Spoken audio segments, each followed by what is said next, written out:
I'm going to be singing, get myself a husband for the rest of this whole festival and probably for the rest of the week. But I'm going to just give you the mic, and I'm going to let the audience ask you questions. Tell us about what it was like to make this film. And here you go. Hi, my name is Anton H. Gill. I'm the director of Ketheron's Bucket Mending and Hymen Emporium. I just wanted to make myself available for any questions, if you had any.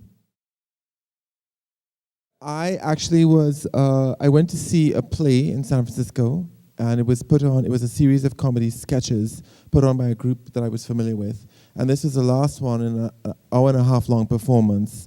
And the light bulbs just went off. I had written and produced several shorts, but I had not directed anything yet. And since I especially love this brand of humor, I felt that this would be really appropriate for me to adapt. But it was staged in a black box style theater, if you will, with practically no sets.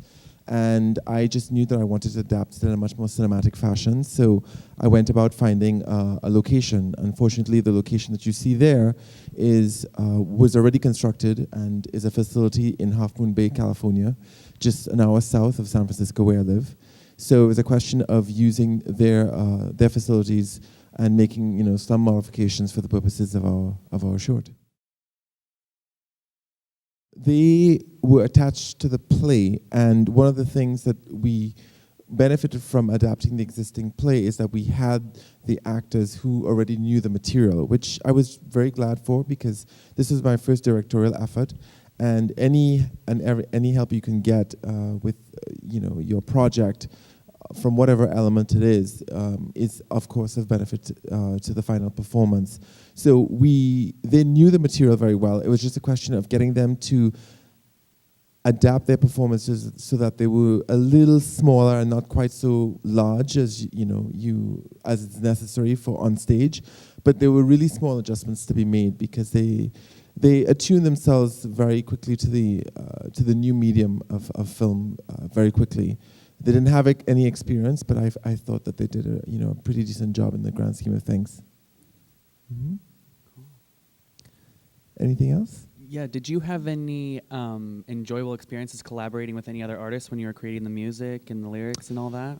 The script was written by Nicole Hammersla, who plays the lead character of Ketheron. She also wrote all the lyrics for the songs, and then the actors all have a musical background, so they collaborated on music. That said, we, in adapting this, had to get into the sound studio before we even roll the cameras and record all the songs so that we could play it back on set for them to mime to, because it doesn't matter if they knew the songs very well. Every time that they sung it on camera, if we were to use that sound, they would sing it at a pace that was out of tempo with the recorded version. So you need to play it back on set for them so that they can always be in time.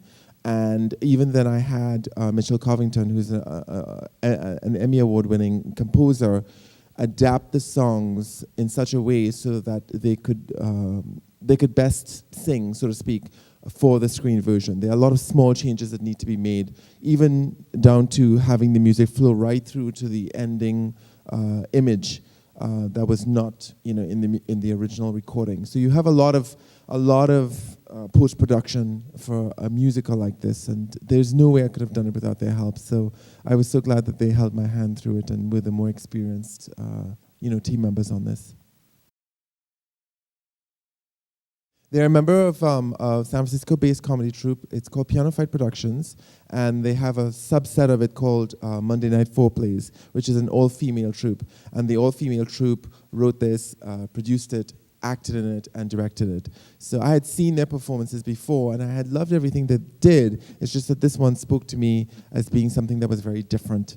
It's not every day you see a historical musical comedy and something that's as edgy as this. I probably wouldn't have done it if it was written by a man, to tell you the truth, because it has a certain edge to it.